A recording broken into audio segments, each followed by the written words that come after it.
Welcome to the G20 Interfaith podcast, a platform where we explore the intersection of faith, global challenges, and policy. Welcome to the G20 Interfaith Forum webinar on AI and translation. This is the second of a series for AI and faith.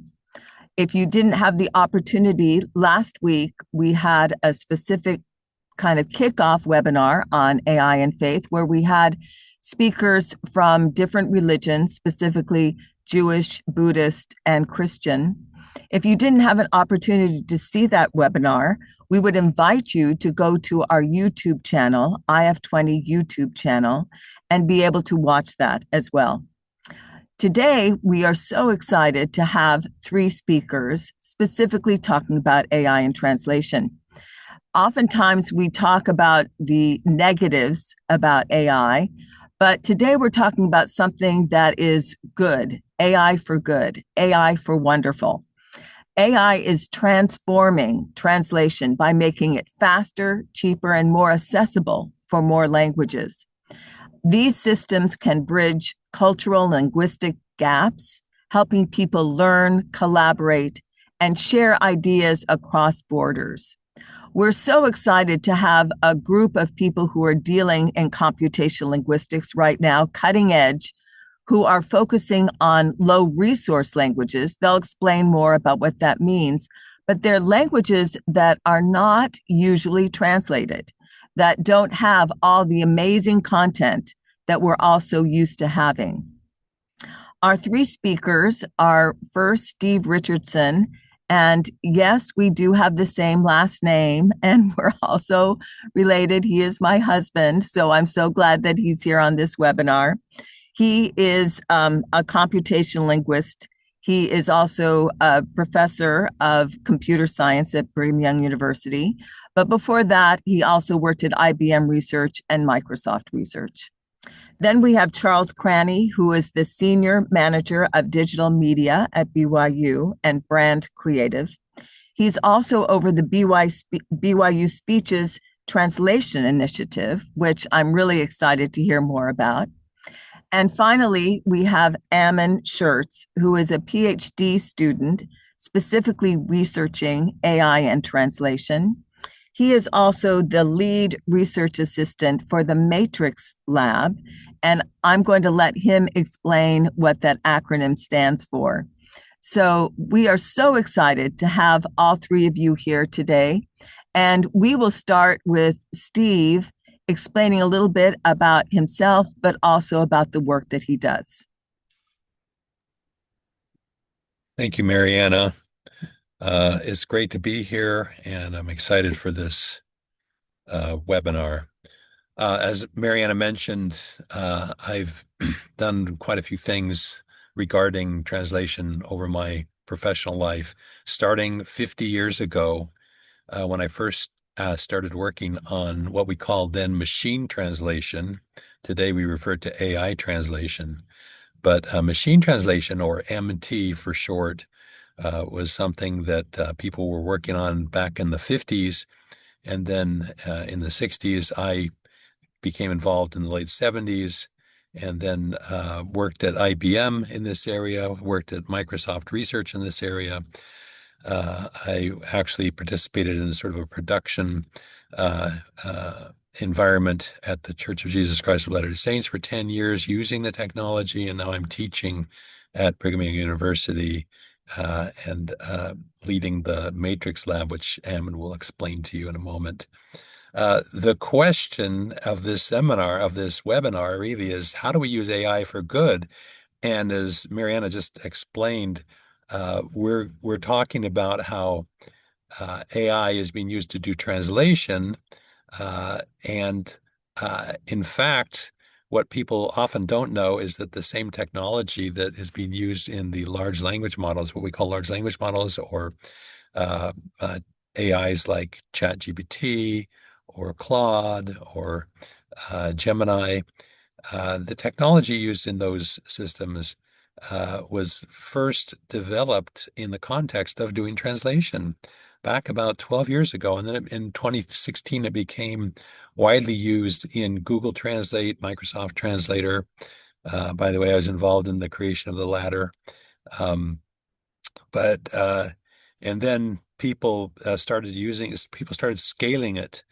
And, as a result, we have these incredible AI chatbots, large language models that do all kinds of things, but translation continues to be one of the primary tasks. Um, the question again is, what are we going to do with this great technology? And my vision and the vision of our work that I'm involved in is a vision where we want to break down all the language barriers of the world. Now, imagine a world in which no matter what language you read or spoke or even signed, you could communicate with another person in the world, anywhere in the world, who read, spoke, or signed another language. And neither one of you knew the same language.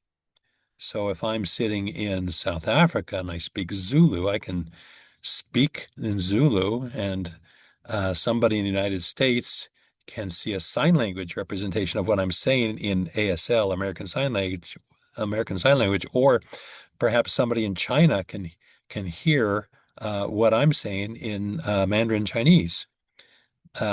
Wouldn't that be amazing?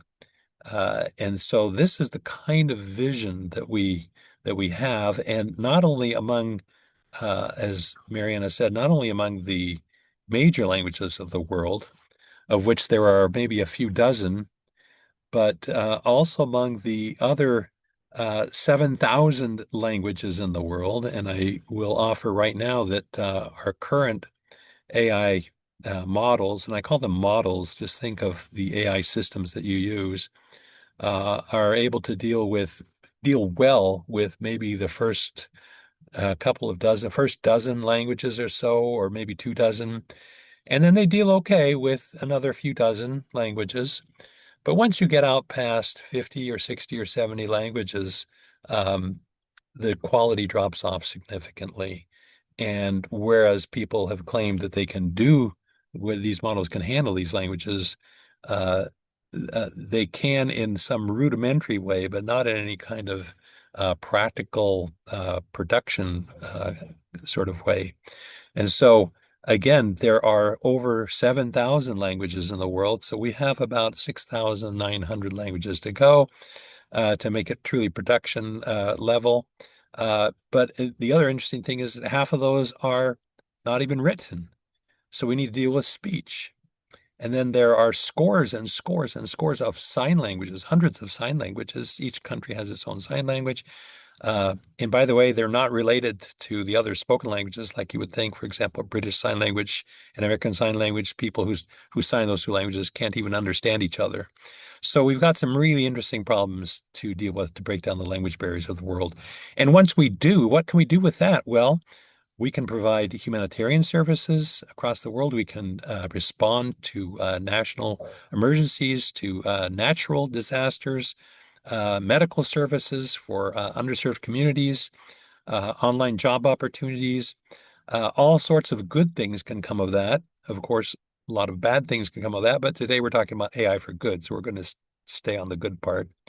Um, Finally, I just want to say that as we look at how we're going to use AI to do these good things, the process or the pipeline by which we employ AI involves first gathering the data. And when I say the data, I mean, for example, English and corresponding translations in a given language. For the high resource or common languages, there is a lot of data out on the internet. But for the low resource languages, there's very, very little to none for many of these languages. So somehow we have to acquire the data and then be able to use it to build the models, which Ammon is going to be talking about, and how we do that. And then finally take the models and put them together into some kind of application that allows us to produce content that is translated and made available to people around the world.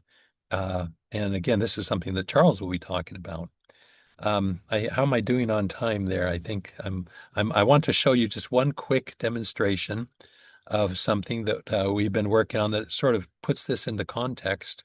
I'm going to quickly share my screen and hopefully do it in a way that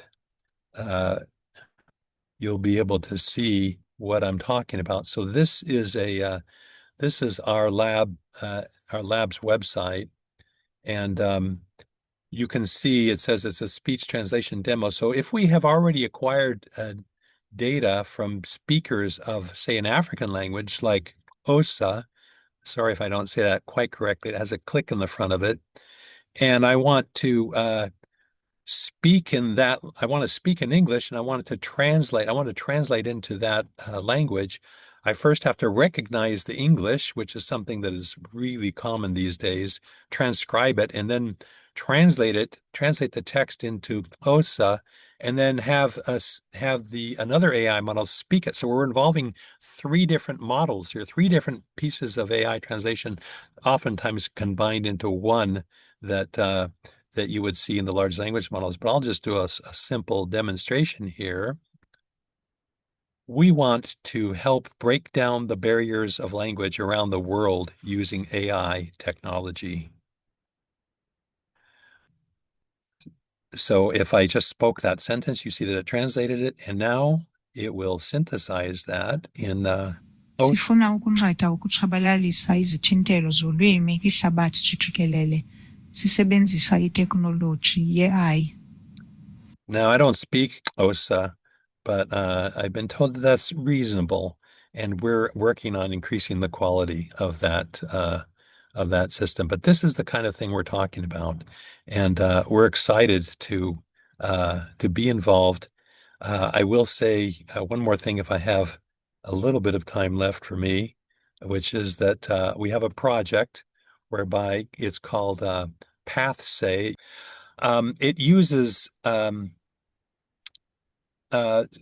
college-age students around the world. There are Brigham University has a program called Pathway where there are 85,000 students around the world who are involved in many of them are involved in a work study program. What we do is we ask them to read sentences in their native languages, and then we record what they read and in their native language, and we take that and data, and then we use it to create the models that enable us to do these things like what I just showed you. And so that project is ongoing. Currently, we have about 2,200 hours of audio in 30 languages, including a couple of Pacific Island languages, Southeast Asian languages. We're expanding around the world. There are other initiatives as well that have already produced 10,000 hours in 21 languages. That's called Waxel. But again, we have 30 languages and we're expanding to more. So there are various initiatives to do this. And again, we want to work with these people. I think I'll stop right there, but that gives you an idea of what we're trying to do. Thank you. Steve, thank you so much. I have to admit, obviously I have seen all of these before, but it is so impressive. You did mention about sign language. And I think some people might be really interested, how are sign languages being translated? Because I think sometimes some of us don't really understand the complexity of sign languages and how every language has a different sign language. Right. So I'm going to leave it to Ammon to talk about maybe how the data from sign languages goes into making these AI systems. But I will simply say that first, again, we have to acquire a bunch of data where we have a sign language video in ASL and other sign languages, and then the corresponding English text, or if we're doing Libras, it would be the Brazilian Portuguese text. And we would take that and use it to create a model. And this is very cutting edge. Nobody can do this really well yet. And of course, you have to both recognize it and then translate it. And I'm going to, again, leave that to Ammon to maybe talk about how those things can go together with speech and text. So, yeah, it's an exciting area of brand new area that many people are starting to explore because we have the computational power to do so. Thank you so much for starting off this wonderful conversation. Let's go to Charles Cranney. Charles, I know that you've been doing a lot with something called Tual, and I'm hoping that maybe you'll be able to explain what Tual is as well. Well, thank you. Thanks, Steve, for your little presentation. This is an amazing time of life, isn't it? We've got 46 years ago, I started work here at BYU with a non-correcting Selectric typewriter. And look at where we've come since that time. It's just amazing. And it's so fun to be part of it. So thanks. I want to pick up right where Steve left off, because the voices he just described are part of how the story I'm going to tell even became possible. First, I want to tell you about a treasure, a barrier that happens when you put human judgment and artificial intelligence side by side and ask each one to do what it does best. First, the treasure. For decades, every week, thousands of people gathered at Brigham Young University to listen to a single talk. We call them devotionals and forums. And over the years, we've collected more than 2,500 of them. Now, I've heard a lot of talks in my life, but these are different. And I think I know why. Many of the people who give them may only ever do this once. It's a once in a lifetime invitation. So they pour themselves into it. They bring their best thinking, their best convictions, the thing that they most want to say before they sit down. If you heard of the last lecture, the idea of speaking as though it's the only chance you'll get, that's the spirit of these talks. And it isn't only our community. Our forums have welcomed remarkable voices from across the world's disciplines and traditions. The historian David McCullough, Senator Joseph Lieberman, Archbishop Charles Chaput, Rabbi Harold Kishner, and many, many more, people of different faiths or no particular faith, scientists, statesmen, artists, scholars. So we have this library, 2,500 of humanity's earnest attempts to say something true and something good. And for years, we sat on most of it, locked in a way behind a single door. And that door was language. Now, all of it is in English, but here's something people are surprised to learn about BYU. BYU teaches more languages than any other university in the United States, about 85 of them. That's extraordinary, and we're really proud of that, but it's nowhere near enough. Because there are more than 7,000 languages spoken in the world today, 7,000, as Steve mentioned, and we set our 85 against that number, and you start kind of to feel the size of that gap. Many of the human family couldn't hear a word of what was in our library, not because that message wasn't for them, but because no one had ever said it in their tongue. And they were asking. For years, we received requests nearly every day from people all around the world. Please translate these. We want to hear them too. When people knock on your door that persistently, you start to feel the weight of the thing that you're keeping from them. So about 3 years ago, we began working hand in hand with our College of Humanities. We started translating the talks into 4 languages: Spanish, Portuguese, French, and Japanese. Japanese because we wanted a language that was way different than English. We wanted to have that experience. And we ran straight into a wall. It's one thing to translate the words into a page, but it's another thing to entirely dub a video, to put a new voice on a person who is speaking in a new language so that it feels natural and human and worthy of the original.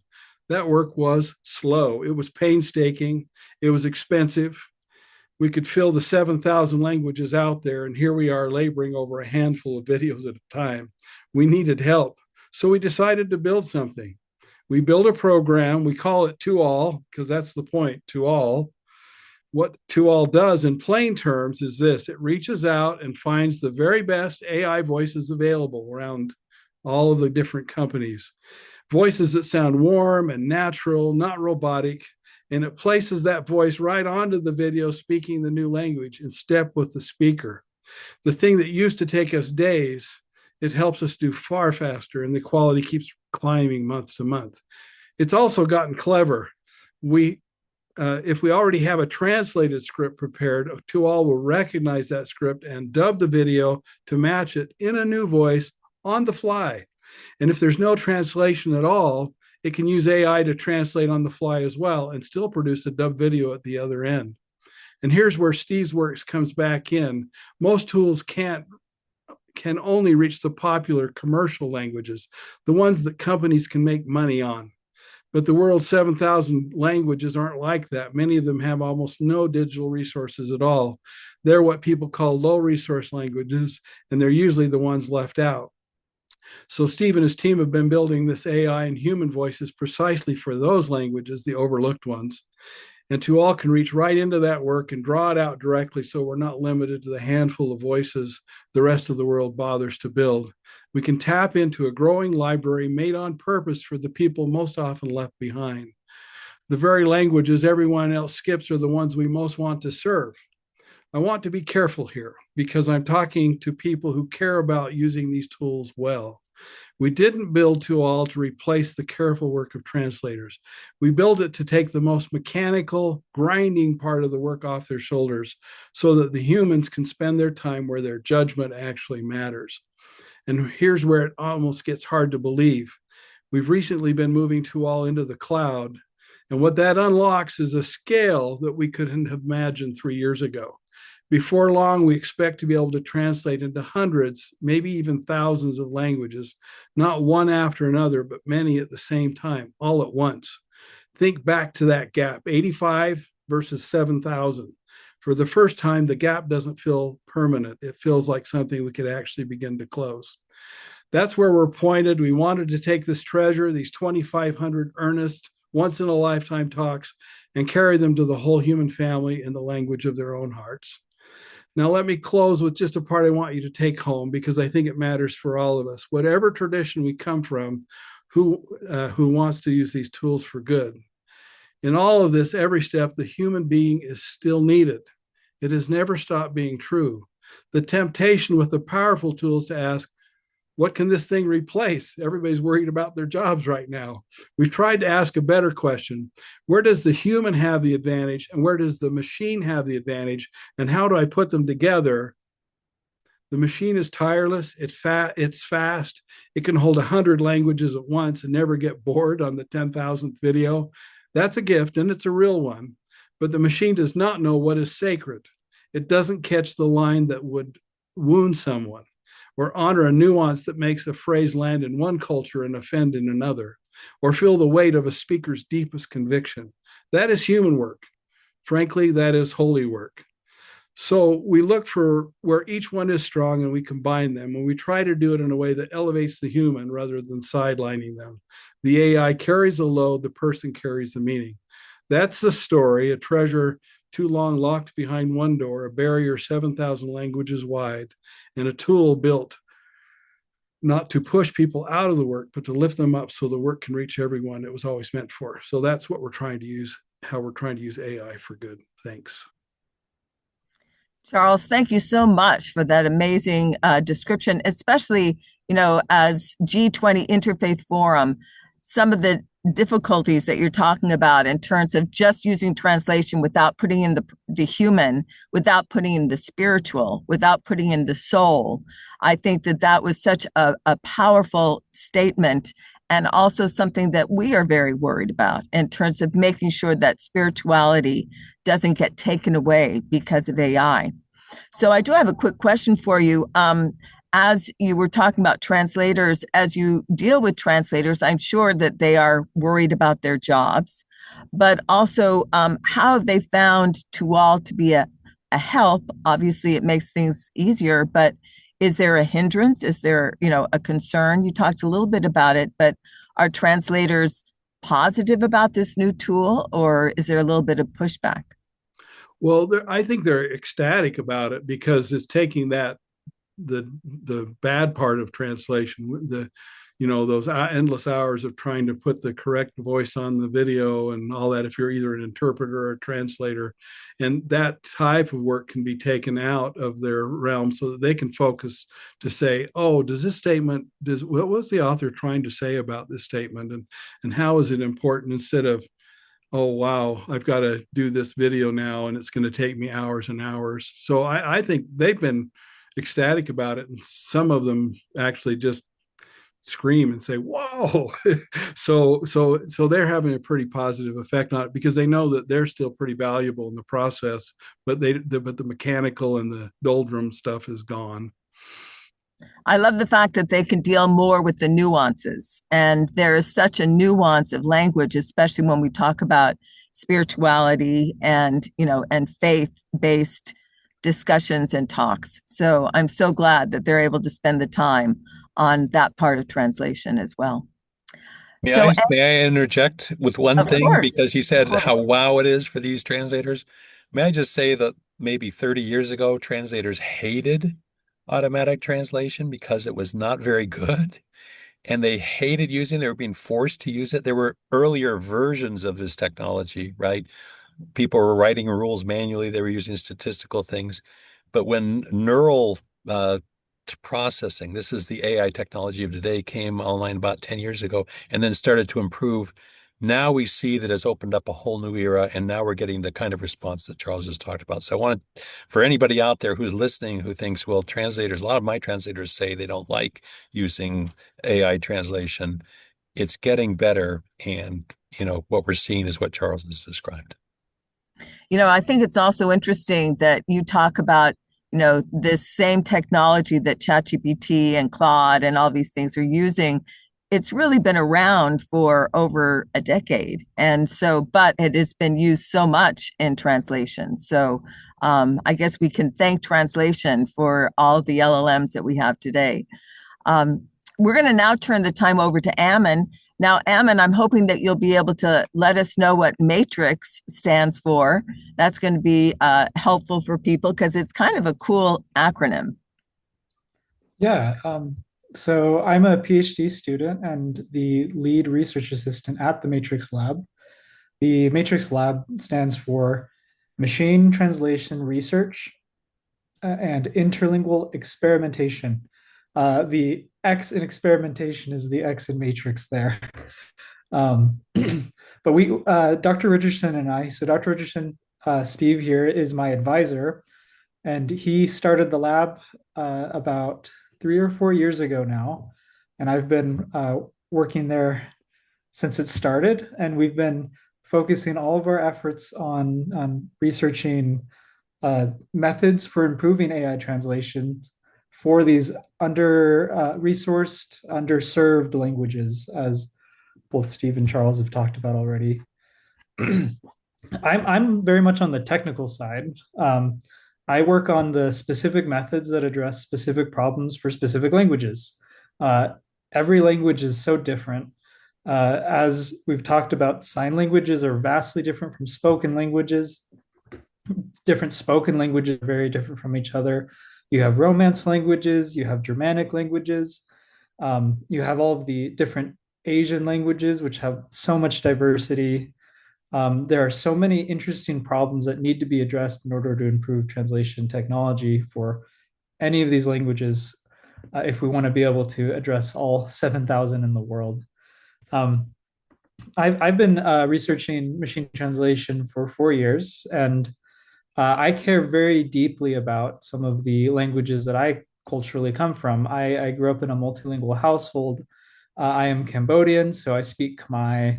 I have family members who are Laotian, Thai, and other parts of Southeast and East Asia. And so language has always been a huge part of my life. And I've been surrounded by so many different languages that I, as a child, definitely didn't really understand. And I don't understand all languages now for sure. But because of that, I just feel so much passion for trying to improve language technologies for many languages, especially the ones I culturally come from. A lot of tools that maybe us English speakers take for granted don't exist in many, many languages that are essential for translation, but essential for other things as well. For example, if you use Siri or Alexa at any point in your life, those technologies just don't exist for the vast majority of languages. They just can't use those kind of tools. You can't do hands-free talking or hands-free controls of the car unless you speak English or Spanish or German or some very well-resourced, very well-researched technology and language. So I wanted to just talk a little bit about how these AI translation technologies work. As we've discussed, they have so much potential for good. They can help enable humans to translate more efficiently, to focus on the nuance. It can help with humanitarian work. It can help doctors communicate with patients. It can help with language preservation. I think that is a huge part. There are many languages that are going extinct as we speak, and they don't have any digitization. There's no easy way to preserve those languages and preserve the culture that's so deeply embedded in the languages. And AI translation can really help with that.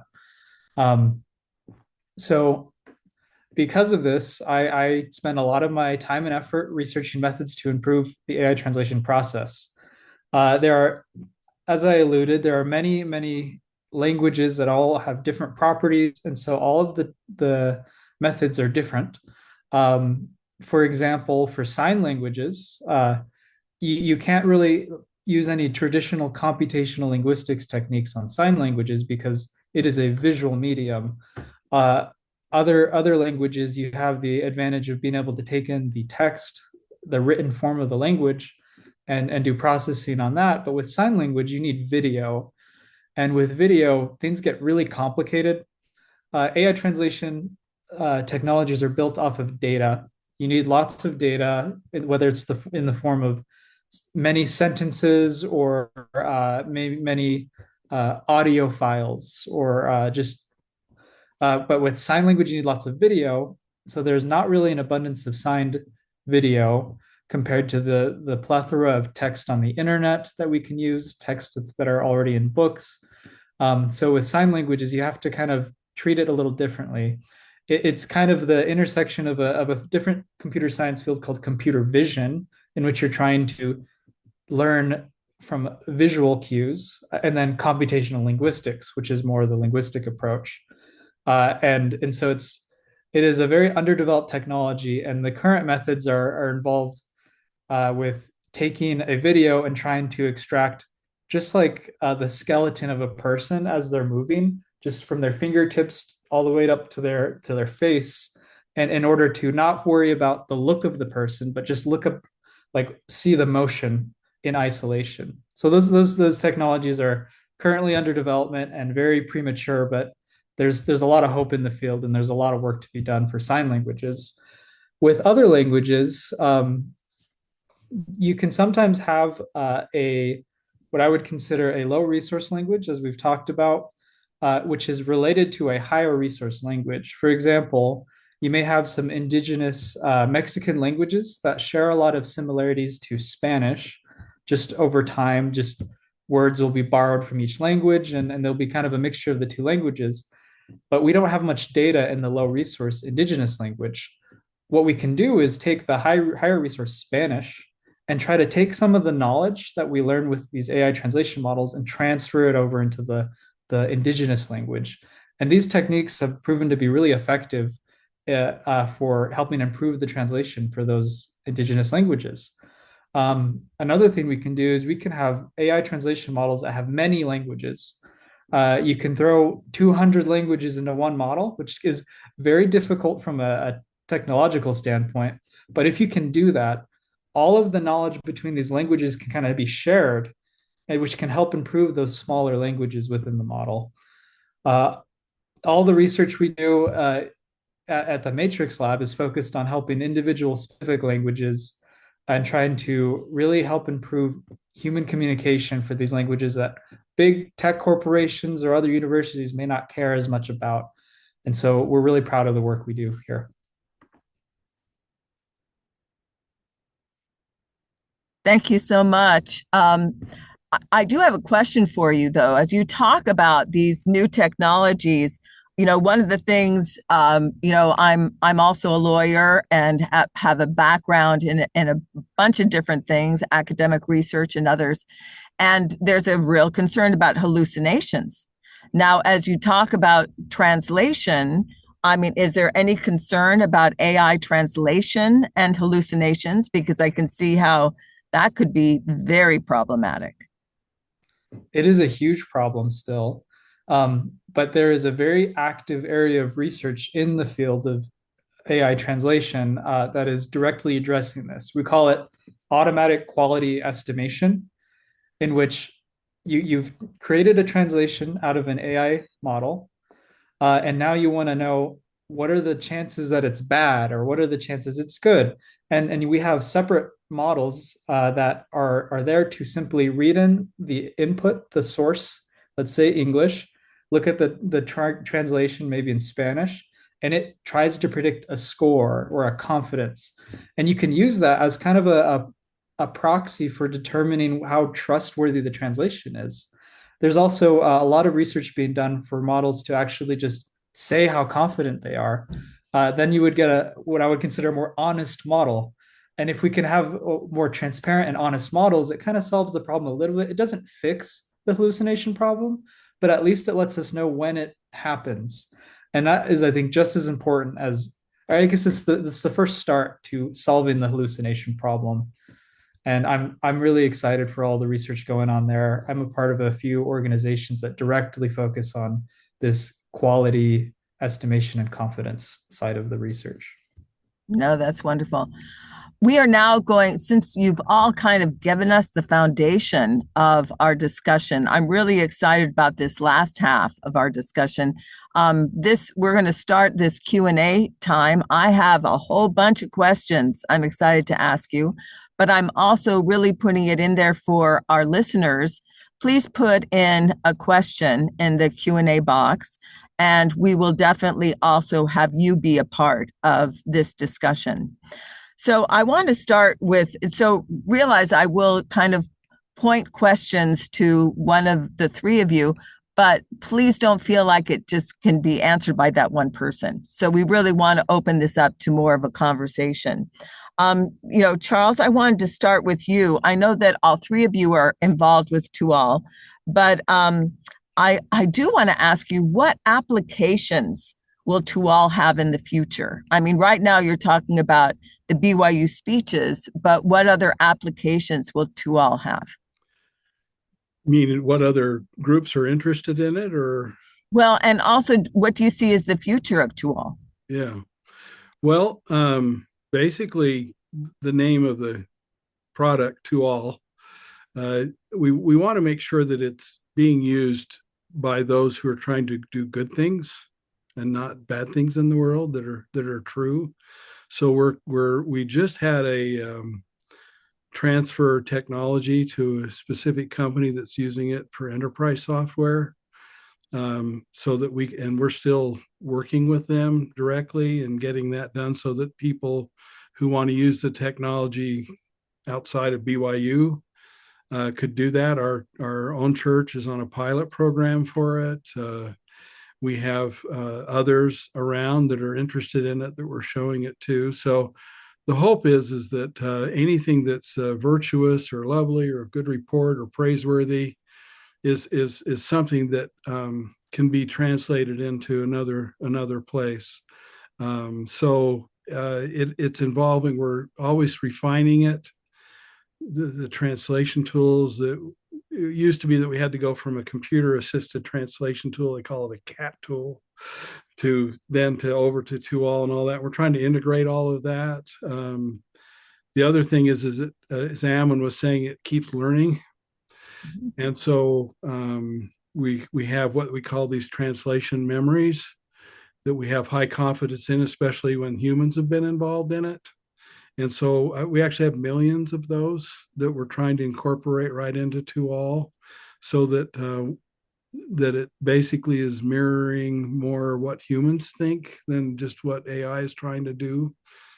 But without both, it doesn't really work. So that's kind of the future as I see it.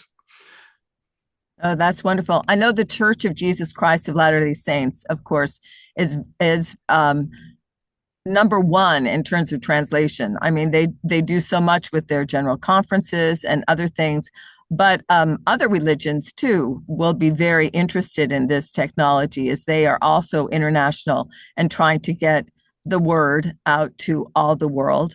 I do think it's really interesting as we talk about something that is so wonderful to all as a positive resource. I do see what restrictions, though, are you going to use to make sure that it's used correctly? I know you kind of said, especially with faith communities, not just the Church of Jesus Christ of Latter-day Saints, but other faith communities. We want to make sure that Tual's not used to disparage religions, but only to help the religious idea of faith in the Lord Jesus Christ, faith in other religions and God. So just some thoughts. How are we going to restrict this amazing dynamic technology so that it's not used for negative? Well, that was one of our big concerns as Steve and I were working on this together, how to avoid the negative. When I served over with my church in Russia for 3 years, there was a lot of really negative kind of faith degrading type of stuff that was around. And I thought, boy, I don't want this technology to get into their hands. And so we actually have an agreement that whoever this is going to be shared with, that Steve and I can agree that those are people we want to share it with. So it's not going to be just a carte blanche, here's everything for everybody, because its purpose isn't to make money. I mean, if we were going to make money, we'd just be doing it in these high resource languages, right? But it's to help really holy, honorable sort of things get out to people, and so that's, we've got that little barrier there in case somebody wants to just get it and use it for not good things. Can I jump in too? Yeah. Of course. So I just want to make it really clear that, we're not going to make decisions about that based on somebody's faith tradition at all, for Tual. And, we feel that, again, generally speaking, the faith communities throughout the world are the boots on the ground and doing good throughout the world. And we look at, and interestingly, people in many other companies and in this whole area of research are being impelled personally to become involved in this low resource technology, not because of economics, but because they want to help others and they want to help underserved communities. I don't want to plug any company in particular. Meta claims that they're doing this to reach out to the world. I know they probably have financial reasons as well, but they are one company that is truly trying to reach out to these underserved communities. But the research that's going on, a lot of it is directed towards emergency response. For example, when there was an earthquake in Haiti back in, 2011, 2010, 5 of the major companies got together. And again, by the way, that was when we didn't have the current ability that we have to produce good quality translation, but they needed something so that first responders could go into Haiti and talk to the people and communicate with them. And they were at a loss for this. Within a week, these 5 companies got together, including people like Google and Microsoft and people that you might think want to control the world. There are people in those companies that want to do good, thank heavens. But they got together and created a system for translating between English and Haitian, which was useful useful enough to provide the services. I've been involved in another one. There's an effort called LT4 CPR. I think it's Language Technology for Crisis Preparation Response or something. And it's a consortium of people who are interested, again, in providing services to various communities around the world, independent of their culture, independent of their language, independent of their faith tradition. So I think the applications for something like Tual, again, are much broader. I mean, yes, we talk about it in a religious context, but it's much broader. And again, we're not going to try to impose our feeling about, faith on anybody, but we want to join with others in making sure that the whole world can benefit from this technology. No, I love that. This next question kind of goes right along with that, but I'm kind of directing it to both Steve and Ammon. In all these AI models, it depends on data. And especially when we talk about low resource languages, and maybe you can talk about that name, low resource language. We've kind of skirted around it, but the low resource languages, there's one of the problem is there's just not enough data. We just don't have it. And so how are you working on this acquisition of data for these different low resource languages? Ammon, do you want to talk about this, or do you want me to talk about this? You can talk about the specifics, but I guess to define low resource language more specifically, it's simply a language in which we don't have enough resources to match the performance of what we would consider good quality translation models. That's how I would define it, though it is still a bit vague in the field itself as well. And so it just means that there's not enough to get the technology that we hope to get out of these AI models. And I'll leave it for Dr. Richardson here to discuss some of the specifics we're doing for getting more data. And before I do that, let me just say I was looking at the statistics, around the world about languages, and I actually asked AI. I'm going to give this. I'm going to be honest about this. How many languages in the world have more than 1 million speakers, native speakers? And it came up with between 400 and 500. And it drew that. And I always look when I ever use AI, by the way, you've got to look at where that data came from, right? Because it's not just so it's not hallucinating, but it pulled it out of various sources, academic sources, and so I think it's probably pretty good. But 400 or 500 languages with over 1 million speakers, and then if you go out to how many languages have 100,000 speakers, then you're out at 1,000 languages, and so. And again, how much data do you need? We think in terms of doing, translation in text, I don't know, Ammon, we'd like to get several 100,000 examples of things, but even then that's still low. And we use the techniques that Ammon has talked about, combining high and low resource languages to help that out. In speech, it's another ballgame. You need hundreds of hours of speech. For our project right now that we're doing with PathSay, the Pathway project with Pathway students, our goal is to get just 100 hours of speech, 50 from females, 50 from males, from at least 10 different speakers, again, so we get the variety. And one of the challenges there, again, is dialects. In Africa, it's amazing. We're at the beginning of this, right? So, for example, if you go out today and look at what kinds of voices are available, these AI voices for English, it'll have a whole variety of accents and things, and for Spanish from different countries. For these African countries, they'll have nothing. They have maybe one language, if that. I think I only saw 2 or 3 languages there for some of these providers like Microsoft and Google. I mean, we're trying to do that right now. And again, there are companies that are going out right now and paying people to record voices. They're trying to get it from different sources. There's a whole question about privacy of voices that's we don't have time to go into.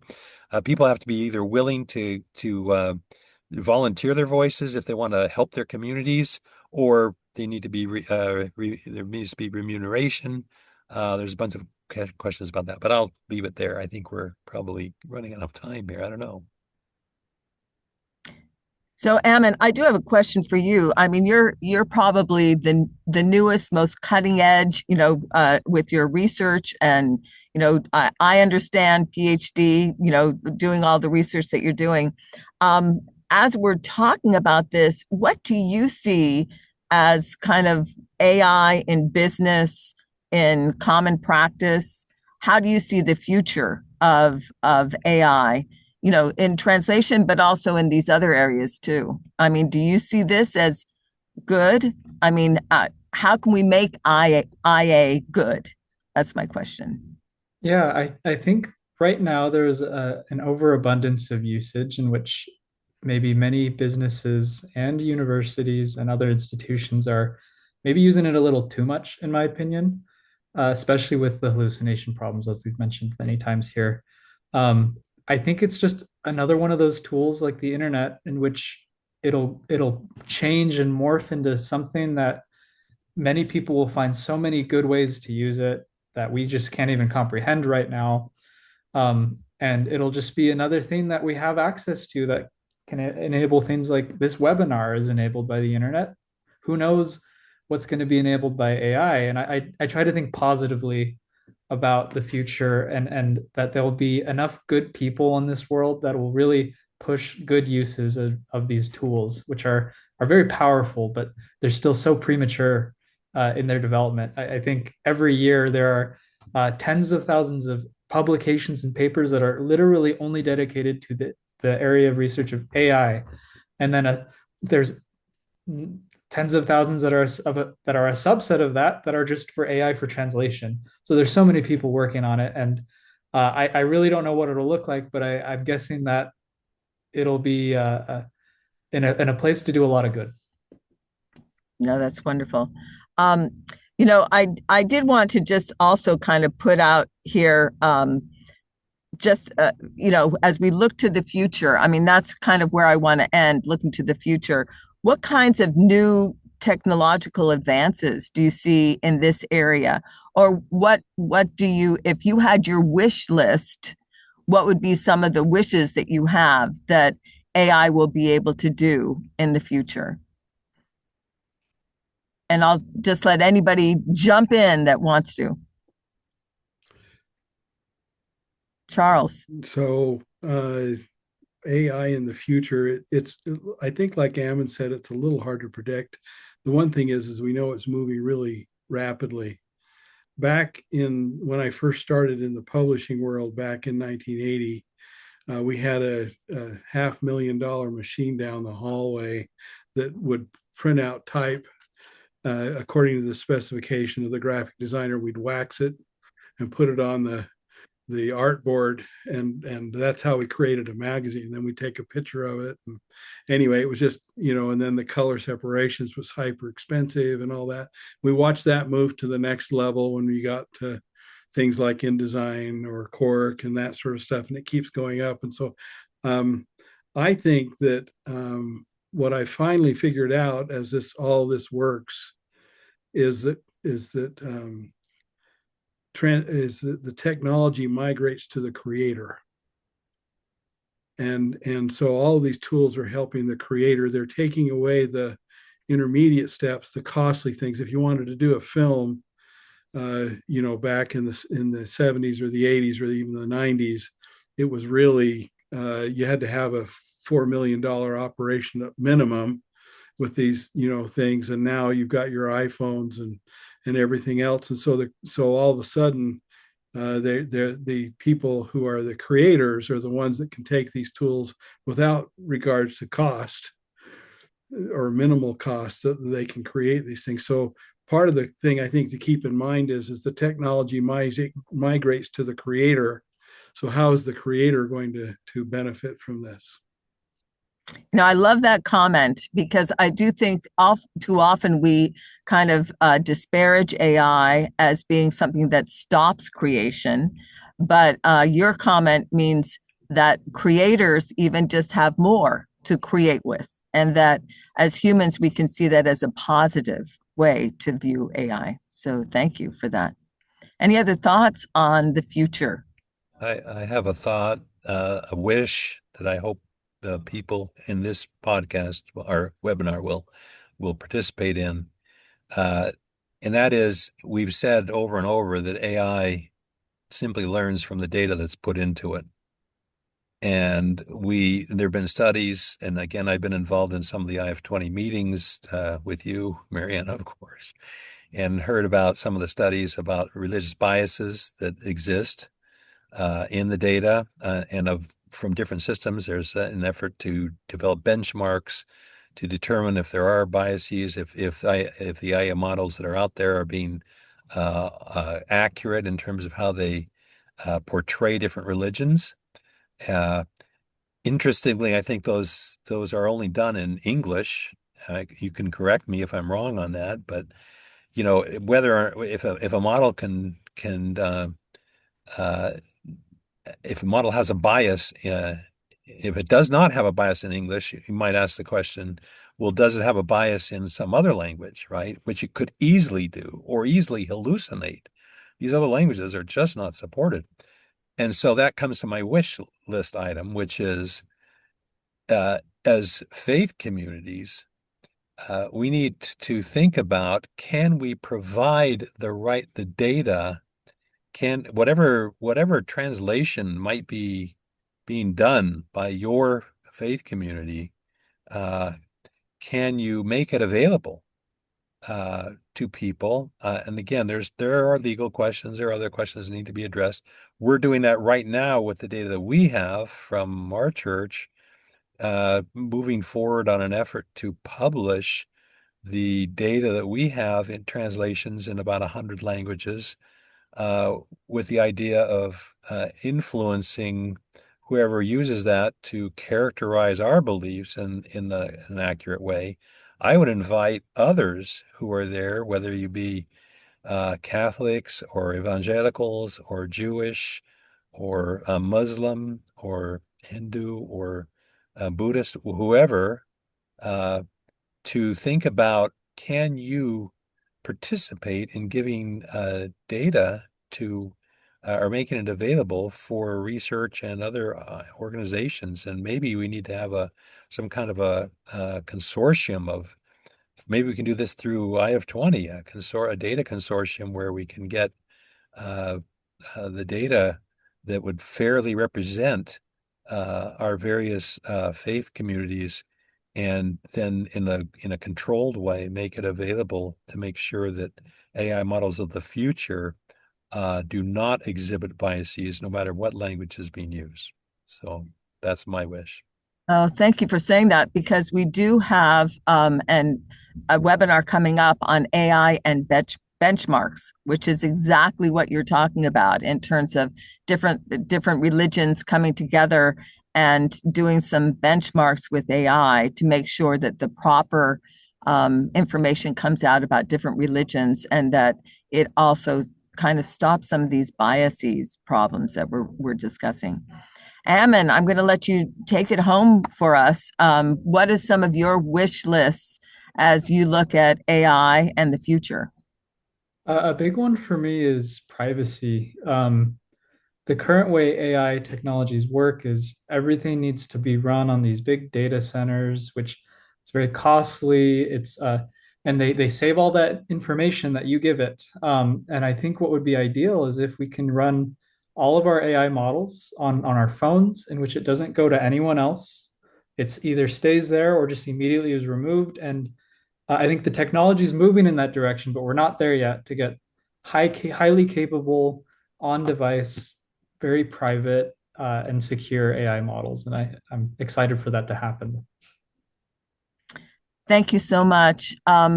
As kind of in conclusion, I would love to give each one of you 30 seconds just to kind of give a final little statement about your thoughts about what we've been discussing. I'll start with Charles.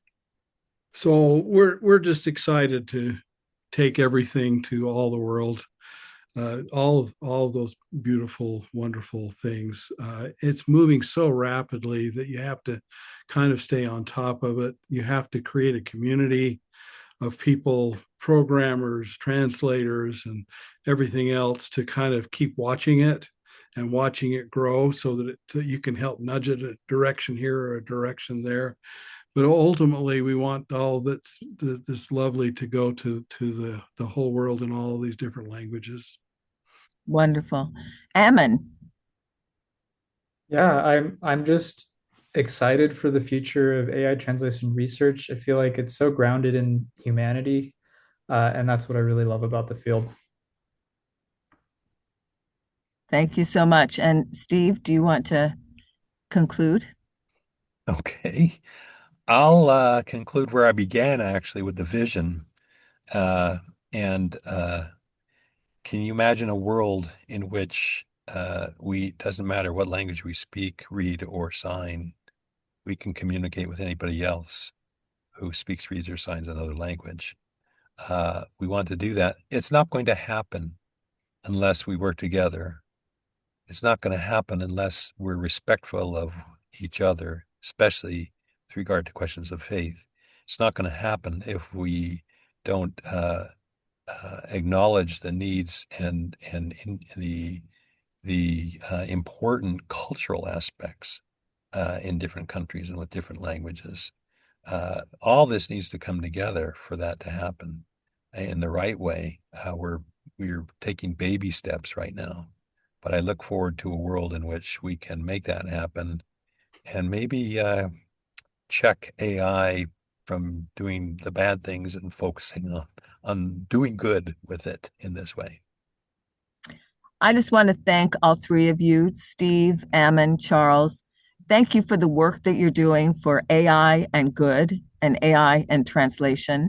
And Steve, thank you for that vision. I do think that it is a vision that all of us should have that would actually bring the world together. We talk so much about divisiveness and how people are becoming very isolated. But what I see this AI for good that we're talking about today in terms of translation is the opposite. It's actually bringing people together internationally, but also through faith, through understanding. And so thank you for that vision. Thank you for that hope. We also want to talk to our viewers about, please come back next week. We're going to be having another in this series. It will be AI and the planet. And we're going to be talking about ways that artificial intelligence is hurting the planet, but also ways that artificial intelligence can help us solve some of these climate problems. I think this will be a really important webinar, especially given what's been happening, especially those that are living in Europe and the extreme heat that they've been experiencing, and also some of the water issues that we have throughout the world. This will be a very important webinar for people to come and listen to. So thank you so much for being with us today, and we look forward to continuing in this wonderful webinar series. And thank you again, Steve, Ammon, and Charles. Thank you.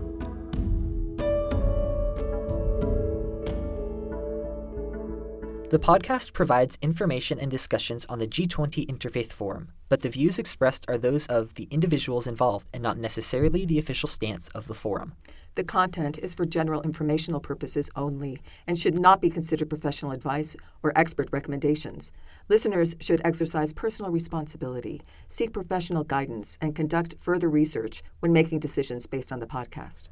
The information shared may not always reflect the most current developments, and external links or resources are provided for additional information but are not endorsed or controlled by the podcast. By listening to the podcast, listeners acknowledge and accept these disclaimers. Please be aware that the content of this podcast may be subject to copyright. Unauthorized copy, distribution, and reproduction of any part of the podcast is prohibited.